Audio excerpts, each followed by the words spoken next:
Olá, o programa Letras e Mídias de hoje traz Gilberto Braga. Títulos como A Escrava Isaura, Anos Rebeldes e Dancing Days estão definitivamente associados a sucesso de audiência. Roteiro como esse é que faz de Gilberto Braga, seja como autor, seja como adaptador, um consagrado nome em novelas e minisséries brasileiras, podendo ser considerado o grande seguidor de Janete Claire. Gilberto atuou também como crítico de cinema e teatro, e é o primeiro autor brasileiro formado especificamente para a televisão. Comigo, os habituais participantes do programa, professores Gilda Koff-Eggs, Ivo Lucchesi e Terezinha Val. Eu sou Francisco Malta, aluno do curso de Letras da Universidade Estácio de Sá. Gilberto, eu começaria perguntando a você, muito se fala das telenovelas aqui no Brasil, a favor ou contra. O importante é que o público sempre comparece em todos os horários. De onde virá esse apelo mágico? Acho que, em primeiro lugar, vem, infelizmente, da falta de opção por sermos um país pobre.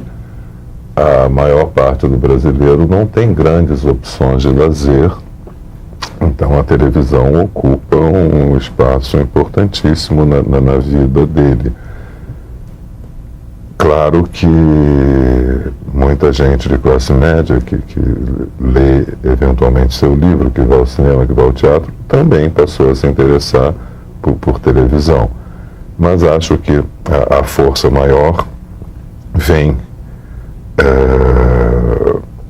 dessa falta quase que total de opções da grande maioria do povo brasileiro.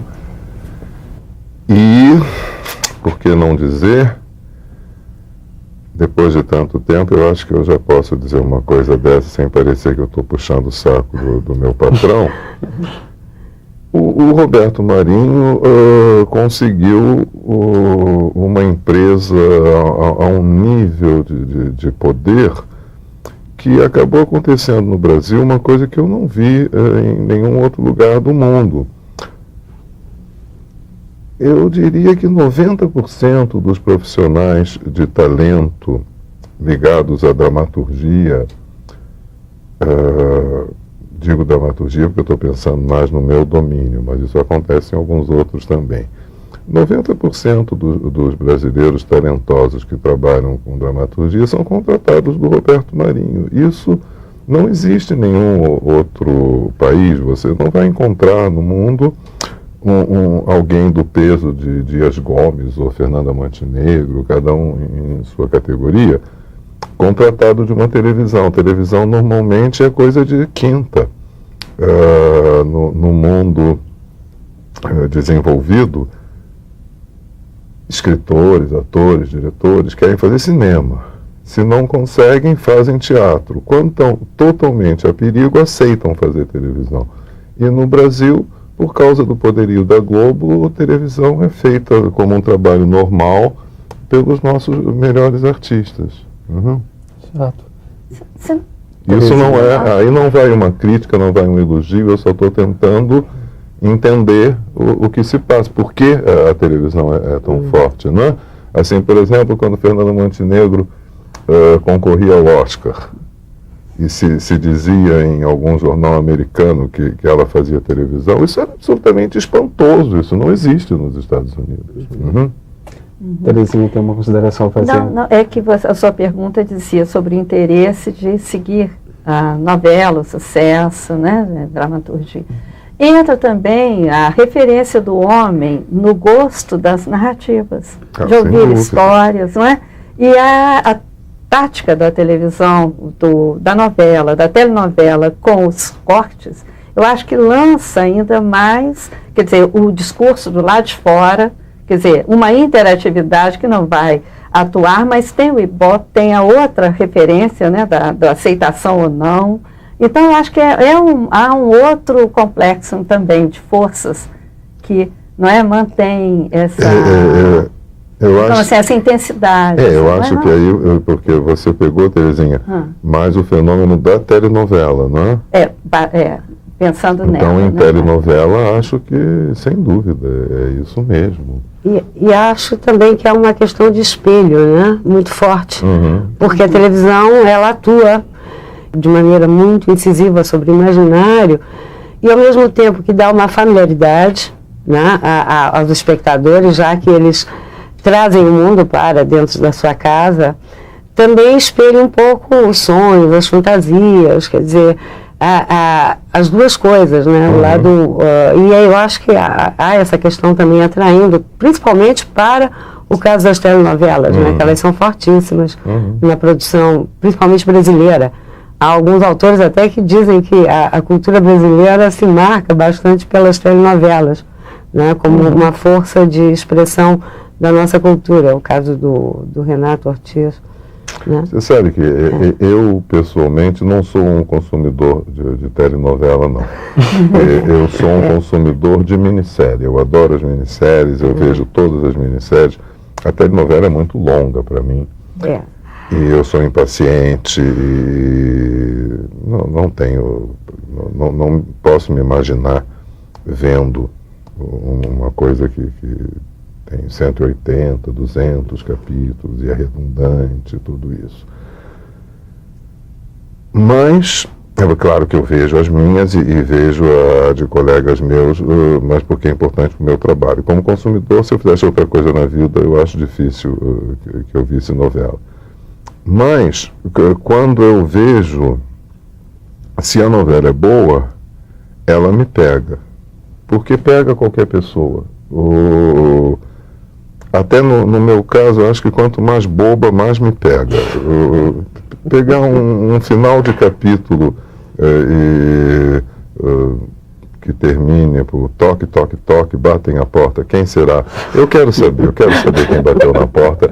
Eu acho que é do ser humano, de um modo geral, a gente quer saber quem bateu na porta, né? Mas... Eu cito um exemplo. Eu sou chefe de grupo, trabalho com escritores menos experientes que eu, e isso atualmente é das coisas mais estimulantes do meu trabalho. E eu falo muito, continuando só, tentando encerrar essa historinha que eu falei do toque, toque, toque, eu elogio uma das escritoras mais ingênuas de telenovela, que é a Ivani Ribeiro, e que, como Janete Claire tem essa coisa da trama muito forte, me marcou demais uma vez um final, acho que era uma novela chamada Final Feliz, e Ivani tinha um final de capítulo que me espantou pela ingenuidade, me espantou mais ainda que eu me interessasse por aquela história. Era mais ou menos assim, a Natália do Vale queria passear de jangada, a coisa se passava em Fortaleza. E ela namorava o José Wilker, eram todos bem mais jovens do que somos agora, né? Ela namorava o Wilker e queria que ele a levasse para passear de jangada. E havia uma coisa importante, não me lembro, talvez ligado a um assassinato. O Wilker queria uma informação lá, qualquer da personagem da Natália, e ela dizia no final do capítulo, eu lhe conto se você me levar para passear de jangada. E o capítulo terminava com um suspense. Será que ele vai levá-la a passear de jangada ou não? Isso, em princípio, é um bestialógico, completamente louco. Mas a Ivani conseguia fazer isso com charme, certamente porque ela acreditava. Ela tinha essa adolescente dentro dela, essa mocinha de 13, 14 anos, para quem o passeio de jangada da personagem era uma coisa importante. Em geral, quando o escritor acredita, a gente embarca, vai atrás dele, né? E então, eu fiquei estarrecido lá, pensando, amanhã eu vou ver, que eu quero ver se o Wilker vai levar ela para passear de jangada. A novela tem muito a ver com isso, não tem? Apostar no suspense, né? Aquilo que vem depois. E ele, eu acho que o Gilberto falou uma coisa importante, que é uma autenticidade, né, de quem faz o texto. Porque não há blefe. Não há blefe. Você pode até, já me aconteceu, você pode ter um sucesso relativo se você escrever com técnica. Eu já tive. Épocas em que eu estava cansado e não me entreguei a uma história qualquer e fiz a coisa na técnica. É possível ter uma audiência razoável e ter algum sucesso, mas não arrebenta a boca do balão. Só arrebentou a boca do balão o que foi feito de coração. O espectador sente, por mais pouca informação que ele tenha, pode ser uma pessoa de formação muito deficiente, mas quando se trata de sentimentos, tudo isso fica secundário, né? Ele sente se uma história está sendo contada com o que eu chamo de coração, por ter esse temperamento romântico que eu tenho, ou se aquilo se alguém está fazendo aquilo ali para ganhar a vida, pagar o leite das crianças, né? Em geral, o que faz muito sucesso é o que é escrito com espontaneidade. Professor, tem uma consideração a fazer. Gilberto, você acabou de se declarar portador de um temperamento romântico. No entanto, observando a construção da sua obra, tanto como adaptador e mais ainda como autor, parece que essa face romântica fica talvez silenciada ou asfixiada, quem sabe, por uma visão muito cáustica de quem olha para o mundo e com um tempero de cinismo herdado, quem sabe, das leituras de essa de Queiroz, uma ironia profunda, enfim. Eu fui me chamar de romântico e ele disse, pensando no trabalho que eu fiz, ele não me chamaria de romântico, acho que ele tem toda a razão. Só que acho que eu esqueci que eu estava numa faculdade, porque eu fugi da escola faz muito tempo, e eu usei romântico num sentido popular, de romantismo, amor, emoção, e não romântico tendo nada a ver com a escola literária, porque realmente, se a gente pensar em termos de escolas literárias, eu sou mesmo o oposto ao romântico. Curiosamente, acho que aí Ivo vai concordar comigo, ele citou essa de Queiroz. Eu acredito um pouco naquela teoria de que só há duas escolas, a romântica e a clássica, e sou nitidamente um membro da clássica, especificamente do sessentismo francês. Eu tenho uma integração absurda com o sessentismo. Outro dia eu me peguei, estranhíssimo, em 2001, eu me peguei usando a palavra natureza, porque eu não tenho nenhum interesse por natureza, florestas, mares, nenhum. Eu não sou justamente um romântico. Eu nunca li uma página inteira do Chateaubriand, porque eu morro de sono. E eu usei, em conversa, o termo natureza, me referindo à natureza humana, como faziam os clássicos. É claro que eu não sou um romântico em termos de escola, e eu tenho identificação total com esses autores chamados clássicos, depois realistas, que nomes eles tiveram. Eu acho que você trouxe a grande contribuição que acho que você traz para a teledramaturgia brasileira é o fato de que, e não vejo isso em seus antecessores, é o fato de que você soube pontuar como um cronista a meia distância, pontuar o veio crítico dessa sociedade, principalmente urbana, pela qual você transita com uma familiaridade espantosa, E talvez esse gancho crítico por um veículo que não é tão essencialmente crítico, né, é que o tenha tornado, junto ao telespectador, um parceiro indissolúvel. Eu não sei se você reconhece essa objetividade crítica pontuada no seu trabalho. Reconheço totalmente. O Francisco dizia no início, acho que com toda a justiça, que eu sou um herdeiro da Jeanette Claire, com quem eu trabalhei, e tenho o maior orgulho disso. Acho que foi a maior escritora de novelas do país, foi praticamente quem inventou a novela de televisão. A grande diferença entre o meu trabalho e o da Jeanette talvez seja justamente que ela é romântica e eu não. E por isso, no momento, talvez Glória Pérez seja uma escritora que lembre mais do trabalho de Jeanette do que eu, porque elas têm essa imaginação exacerbada que eu não tenho. Né? Aliás, eu tenho a impressão de que ele é, na verdade, uma síntese de Jeanette Claire com Braulio Pedroso e Dias Gomes. Por aí. Né? Porque foram os antecessores que mais ou menos fizeram esse mapeamento. Acho que sim. E você... mas eu até ia lembrar... Eu só ia citar para me fazer de interessante e lembrar o meu escritor brasileiro preferido, que é Nelson Rodrigues. Eu só queria lembrar que meu amigo Jabor, uma vez, me deu a honra de dizer que o que eu escrevia tinha a ver com Nelson Rodrigues. Ele estava falando mais especificamente do Dono do Mundo. E aí ele disse uma coisa que eu achei muito engraçada. Ele disse assim: o Gilberto é o Nelson Rodrigues bem educado. Tá ótimo. Não, perdão, mais que isso. Ele disse assim: o Gilberto é o Nelson Rodrigues bem educado e que fez análise. Por mais de 15 anos.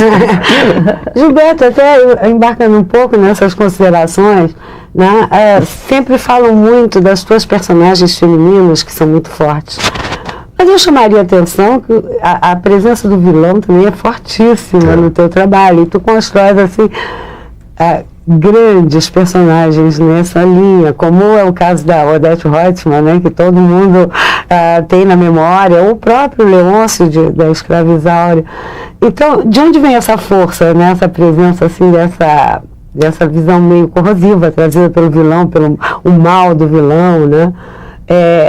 Que está na sociedade, sem dúvida nenhuma, né?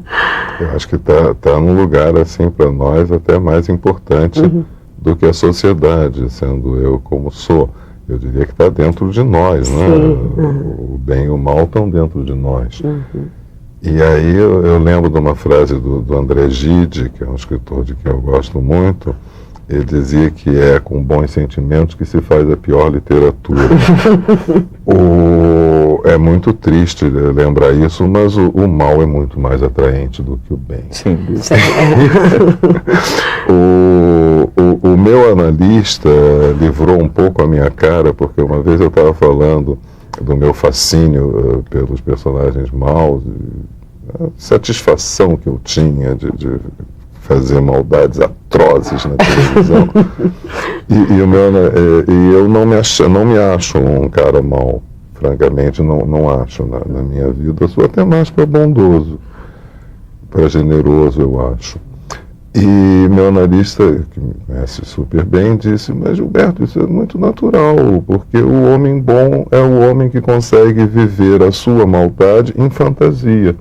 E eu tenho experiência com atores de fazerem o mesmo tipo de catarse que eu faço escrevendo, eles fazem atuando. Muitas vezes atores, mulheres e homens que faziam vilões escritos por mim em meu grupo, disseram: Gilberto, como é bom fazer isso, porque me dá a impressão que eu me livro, assim, de muita coisa que está dentro de mim e solto aquilo e saio melhor para a vida. Sabe? Acho que Rousseau, talvez no momento de ingenuidade, tenha acreditado que nascemos com o bem, né? Quando na verdade o bem é uma invenção humana. Ainda bem que eu deixei bem claro aqui. Eu acho que eu deixei bem claro aqui para quem for ligado aí no século XVIII. Eu devo ter deixado bem claro ainda há pouco que eu não acho graça nenhuma em Rousseau, eu sou totalmente Voltaire, né? Gilberto, no primeiro bloco você chegou a citar o seu trabalho com os colaboradores. Todos nós sabemos que você gosta de trabalhar com colaboradores. Até que ponto isso atua na criação da sua obra? Muito importante, porque quando eu comecei a fazer telenovela, a minha impressão é de que eu não era capaz, que eu não ia conseguir, que eu ia largar, porque era trabalho demais e tal. Eu continuo achando trabalho demais, mas já acho possível por causa dos colaboradores. É que eu acho que eu descobri, mais ou menos no início, que não era trabalho para uma pessoa só. E por acaso, ou porque Janete Claire era uma louca muito forte, a moda no Brasil era que uma pessoa só fizesse, e todos fizeram assim, uma pessoa só. O Braulio Pedroso, excelente escritor que você lembrou, Ivo, se tivesse vivido mais, certamente teria passado a trabalhar com colaboradores, porque era uma pessoa mais parecida comigo, quer dizer, mais comum do que a Janete Claire, que se aproximava da genialidade. Uma novela feita por uma pessoa só vai ser uma novela mais pessoal, não tem dúvida. Mas vai se pagar um preço muito alto por isso. Eu acho que a última vez que eu fiz uma novela sozinho foi em 78, foi Dancing Days, faz mais de 20 anos. Água Viva não foi? Não, Água Viva, graças, acho eu, ao meu analista, quando eu estava escrevendo por volta do capítulo 30 de Água Viva, eu me dei conta de que a minha vida ia ser um caos, como tinha sido um ano e meio antes, quando fiz Dancing Days. Eu estava muito infeliz, muito cansado. Fui à direção da Globo, na época quem lidava com isso eram Daniel Filho e Boni, e disse: olha, minha vida escrevendo Dancing Days foi um horror, eu não sei se eu vou continuar, se eu vou conseguir continuar isso, a gente não tem vida pessoal, não tem nenhuma folga semanal, é horrível, enfim, desfilei todo o meu rosário, que acho que atualmente todo mundo já tem consciência do quanto é difícil e penoso se escrever 50 minutos de ação, de história por dia, né? Não é trabalho com uma pessoa sozinha. E Boni respondeu: mas Gilberto, você tem toda a razão, não é trabalho com uma pessoa sozinha. Nós nunca pedimos a ninguém para fazer isso sozinho. É que os escritores fazem sozinhos. Se você quiser alguém para te ajudar, eu boto alguém para te ajudar, é só você escolher. Enfim, é Boni que era um homem, de bom senso, achou a coisa mais natural do mundo que eu não quisesse escrever Água Viva sozinho. Daniel Filho lembrou do Manuel Carlos, que era um escritor num diapasão próximo ao meu, até hoje acho que tem alguma coisa assim urbana que em comum comigo, né? Manuel Carlos tinha acabado de escrever alguns episódios muito bons de Malu Mulher, e Daniel falou: por que não Manuel Carlos? Eu não conhecia, tive uma conversa com o Manuel Carlos e ficou acertado que ele me ajudaria em Água Viva a partir do capítulo 60. Então, Água Viva, a partir do 60, foi escrita pelos dois. Janete Claire, que era a minha melhor amiga, quando soube, me telefonou indignada. Ela disse: Gilberto, o que está acontecendo? É verdade que você vai dividir a sua novela com o Manuel Carlos? Eu disse: Janete, não é a minha novela, eu não vejo assim. A novela é um trabalho de grupo, é dos atores, é do diretor, é de um bando de gente. E eu vou dividir sim, porque eu não tenho a sua força, eu estou infeliz. Convivi com você esses anos todos, você fazendo novela, você está satisfeito e eu não estou. A minha vida é horrível. Eu acho que eu vou me sentir melhor se eu dividir. Não houve como convencer Janete. Janete achava muito estranho que eu tivesse coragem de dividir. Logo em seguida ligou a minha tia, mãe de minha mãe, minha madrinha, com a mesma posição da Janete.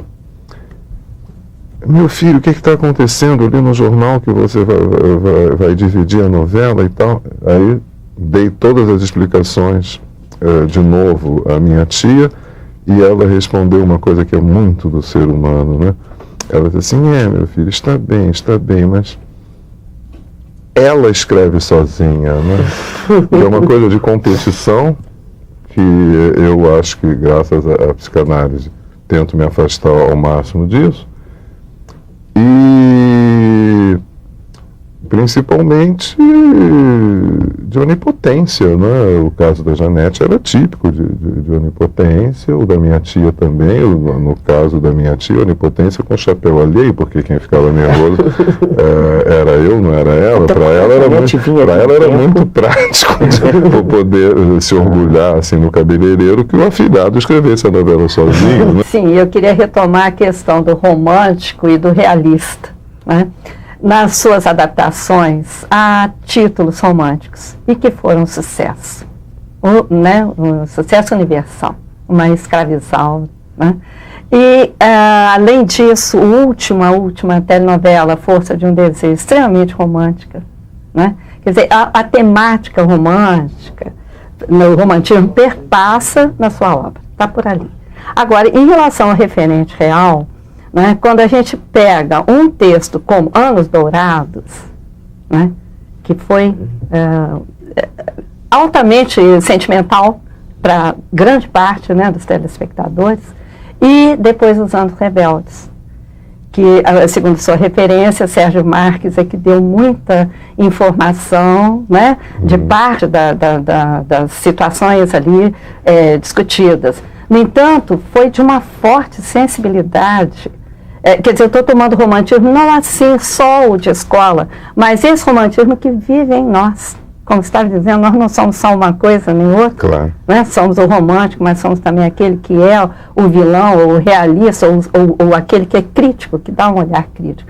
E, no entanto, mesmo assim, todos esses seus trabalhos, né, de adaptação, ou de trabalho de minissérie, você está trabalhando com uma questão que é a vivência do homem, né? Que identificação existe, então? Quer dizer, na verdade, esse romantismo também não está em nós, quer dizer, no seu trabalho, o sucesso não passa pelo romantismo que atua no público. E você, me lembro bem, numa entrevista, você estava dizendo que gosta até do melodrama, né? Muito. Então, eu só queria ouvir isso da sua parte, como é que você desenvolveria? Eu acho importante diferenciar romântico de paixão, de sentimento, de romântico história literária. Quando eu digo que não sou romântico, estou pensando especificamente em escola literária. Racine, ninguém descreveu paixão humana melhor do que Racine, que em termos de escola literária é antirromântico, é clássico, não é? Do meu trabalho, Escravizaura realmente é um trabalho romântico, porque tem a espinha dorsal do romance do Bernardo Guimarães. Então, sem dúvida nenhuma, é romântico, assim como Helena, que é uma das primeiras telenovelas que eu escrevi, adaptada do Machado de Assis. Um Machado romântico de início de carreira. Esses são românticos. Mas só para terminar a história senão eu vou esquecer do Força de um Desejo. Força de um Desejo, apesar de toda aquela carga do romantismo enquanto não escola literária, se virmos em termos de escola literária, não é romântico, porque a prostituta romântica é culpada, é a Marguerite Gautier, da Dama das Camélias. Se Força de um Desejo apresentava uma prostituta muito feliz com sua profissão e que não tinha nenhum problema com o fato de ter sido dona de um bordel, isso já não é romântico. Forte, né? Já não é romântico. Não, a questão do romantismo é assim, como você se vê tendo que adaptar em um texto romântico de escola. Aquela personagem da Malu Mader, essa eu achava até muito próxima a personagens realistas. Ela dizia textualmente que na sociedade em que ela foi criada, a mulher pobre não tinha chance nenhuma de vencer na vida, então ela achava que a opção que ela fez pela prostituição era muito natural. Mas e a escrava? Leopoldina, exatamente. Mas tem a escrava que consegue se situar depois, né? Que aproxima muito daquela que vai sendo redimida dentro da sociedade de uma forma romântica, digamos assim. porque não seria realista naquele momento.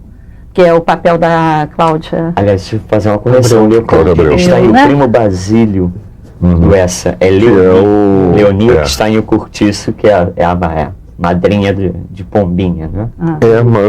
Mas também a Leopoldina do Essa, que não é uma prostituta, mas é uma mulher livre, uma mulher totalmente assim, adiante do seu tempo, é um bom exemplo da personagem realista. Eu fiz a adaptação do Basílio. Eu adorei adaptar essa de Queiroz para televisão. E, aliás, eu vou pegar esse gancho que você me deixa como uma oferta irrecusável. Ser adaptador, ser autor, são duas, obviamente, experiências. A primeira na condição de um ser que vai à deriva de uma pulsão criadora que pertence a outra, e o segundo assumindo as próprias rédeas, com as asas da sua própria imaginação, enfim, tendo um caminho livre com o que isso tem de bom e de ruim também, porque temeroso. Né? E nesse caso, eu confesso que prefiro o seu trabalho com a veia autoral. Como, aliás, não é uma observação que eu faça em relação apenas a você, mas a qualquer outro que saia de um registro, de um código, no caso literário, e migre com aquele código para um outro, que seria, no caso, o icônico verbal, que é a essência da televisão. Então, eu queria, aproveitando esse gancho que você deixou, será que na condição de adaptador não se sente um pouco profanador, mesmo quando esse trabalho sai como resultado final belamente feito? Ainda agora tivemos os Maias, uma bela recriação, mas enfim, não há um certo ultraje ali? É mais que uma provocação. O que você está chamando de ultraje, que é uma palavra forte, talvez seja... Eu acho que talvez você esteja dizendo só que uma obra-prima criada numa determinada mídia não pode ser transposta para uma outra mídia. Só que toda regra tem exceções. Eu, em princípio, não gosto de trabalhar com alguma coisa que eu admire muito e fazer uma adaptação. Evitei fazer isso a minha carreira toda. Os romances que eu adaptei no início da minha carreira de telenovelista não foram nunca romances que eu admirava muito. Eu adoro Machado de Assis, eu gosto talvez ainda mais de Machado do que do Essa, mas eu gosto do grande Machado de Assis, que não tem nada a ver com televisão. Acho que nenhum dos grandes romances do Machado poderia ser passado para novela de televisão, nem para minissérie, é literatura, nem para cinema, é literatura do melhor nível e que tem que ficar no papel. Eu peguei do Machado um romance de início de carreira, Helena, um romântico. Peguei Bernardo Guimarães, que é um escritor que eu não tenho nenhuma atração especial. Peguei José de Alencar, que eu acho, cá entre nós, bem chatinho, embora Senhora eu acho dos melhores romances, porque tem uma personagem feminina forte. Ele foi menos Alencar. Foi bem menos Alencar. Enfim, eu trabalhei com esse tipo de obra e tomando muita liberdade. Eu não posso dizer que fiz adaptações, eu fiz novelas inspiradas nessas obras, como aliás acho também que Maria Adelaide Amaral fez uma ótima novela, porque 40 capítulos eu não chamaria de minissérie, eu chamaria mesmo de novela. Eu acho que ela fez uma obra pessoal inspirada nos Maias. Quando eu fiz o Primo Basílio junto com a Leonor Basser, ali não, nós queríamos realmente adaptar o romance do Essa, porque nós achávamos que o Primo Basílio, apesar de obra-prima, tem um tipo de estrutura que comportava uma adaptação para televisão. Tem muito suspense, muita ação, não é? E não fizemos uma obra inspirada no Essa, não. Nós ali tentamos realmente adaptar. É preciso uma grande humildade para isso. Eu tentei esquecer o meu temperamento pessoal e entrar na pele do Essa. Eu tentei escrever o que eu acho que o Essa escreveria se ele estivesse vivendo ali em 1987, escrevendo para a TV Globo aquela história que ele escreveu em forma de romance. E me achei bem sucedido. Eu gostei do resultado do Basílio, eu gostei de ver. Mas é uma exceção, eu acho. Mas você não acha que essas adaptações saindo pela televisão não tem um outro efeito importantíssimo, que é o trabalho com a literatura? E para aquele que não lê, por exemplo, leva um outro conhecimento.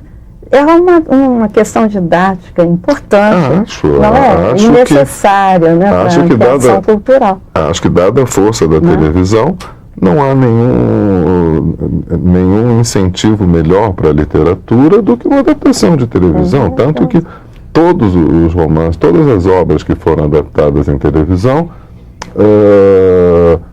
não precisaram nem estrear.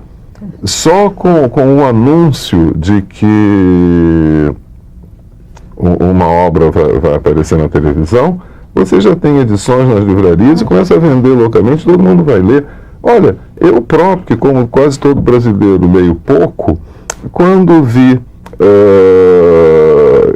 que a TV Globo ia passar Os Maias, eu fui correndo pegar Os Maias para reler. Eu tinha lido Os Maias garoto. É um estímulo enorme. É um estímulo, mas eu costumo dizer aos alunos que, inclusive, né, porque eu trabalho um pouco com esse material, que a literatura é uma esfera completamente diferente da linguagem de televisão, né, porque é um outro tempo, quer dizer, é um outro espaço, né, e a própria atuação sobre a imaginação é distinta, né. Mas até ia aproveitar todo esse gancho de que se fala sobre o romantismo ou não romantismo. Eu ando percebendo ultimamente, e se fala até um pouco sobre isso, que haveria uma mexicanização das telenovelas no Brasil. Mas isso não é um fenômeno próprio das telenovelas, porque, por exemplo, a música está passando por um processo de africanização, o cinema passa por um processo de americanização, né? Então, o que andaria acontecendo com a nossa identidade? Quer dizer, até porque isso é importantíssimo, né, para a feitura de uma telenovela. Vou aproveitar o gancho dela e te perguntar sobre Dancing Days.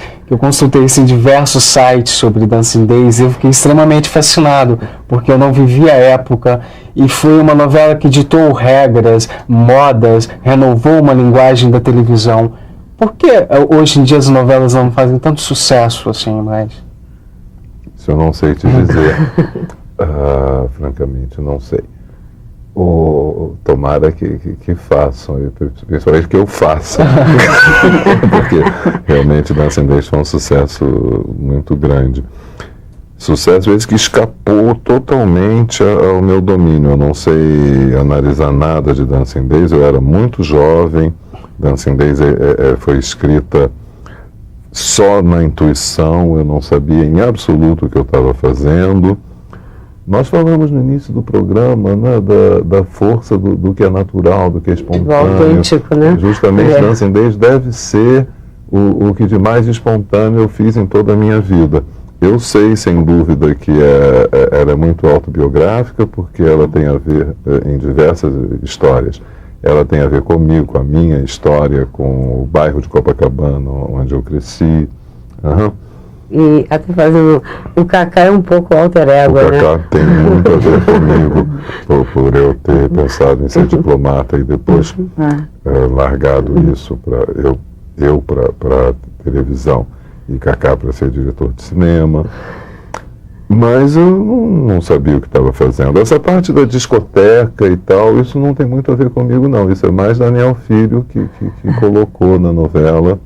Eu acho que eu seria capaz... um restaurante, né? Era boate. Na sinopse original eu dizia boate, eu nem sabia que existia discoteca. Aliás, pouca gente sabia que ia existir discoteca, porque Daniel tinha visto nos Estados Unidos o filme do Travolta. 54 também. posterior, não, é logo posterior, mas não é da época. O Dancing Days estreou em julho de 88. Julho de 78. Os Embalos de Sábado à Noite, Saturday Night Fever, o filme Contra a Volta, é de final de 77. Daniel já tinha visto e me sugeriu que colocasse discoteca na novela e tal.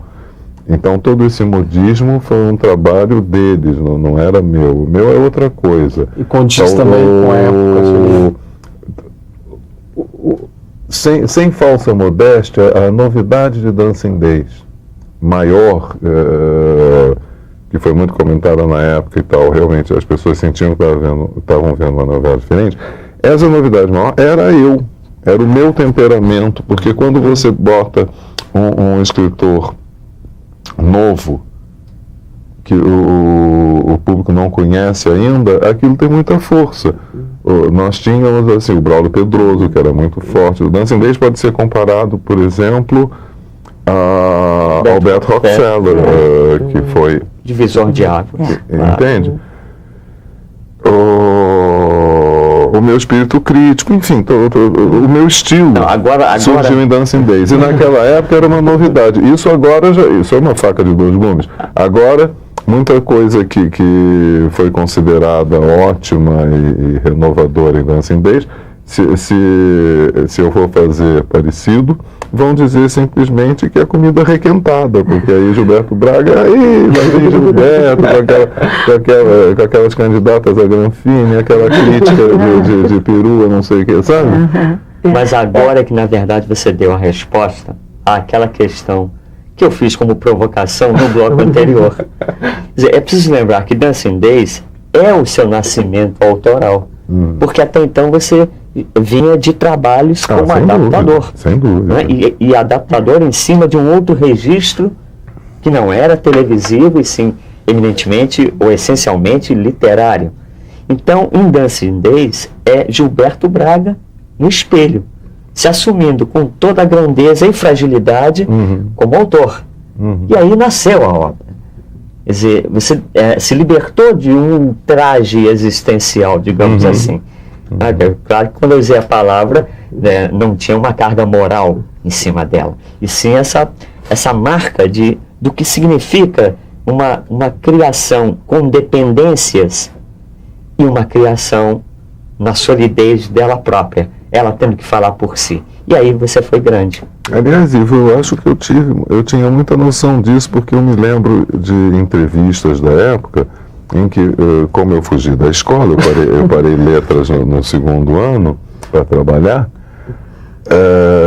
eu sempre dizia que até Dancing Days eu me sentia um estudante. Eu estava aprendendo a escrever novela de televisão com Janete Claire, com quem eu trabalhei e tal, com Laura César Muniz, com quem eu trabalhei. E Dancing Days para mim tinha um certo ar de formatura. Está terminando a faculdade, agora vamos ver, começa o trabalho mesmo. Mas aí, pensando exatamente nessa coisa da criação, da intuição, você trabalhou naqueles dois, os anos rebeldes, né, e os anos dourados. Os anos dourados têm uma conotação romântica, digamos assim. Porque é o glamour sentimental. Época, né? Mas, sim, o glamour mesmo, né? Agora, quando passe para a situação dos anos rebeldes, com todo um referente real, estou retomando também uma pergunta, né? Com todo o referente real que seria realista, né, e que, digamos assim, nem sei se lá em 68 em Paris você chegou a ver as passeatas, né, do maio de 68, mas, digamos, aqui no Brasil foi tão tocante, não é nem chocante, mas tocante no sentimento de cada um que viveu 68 no Brasil, que era o real misturado com o sensível, com o emocional.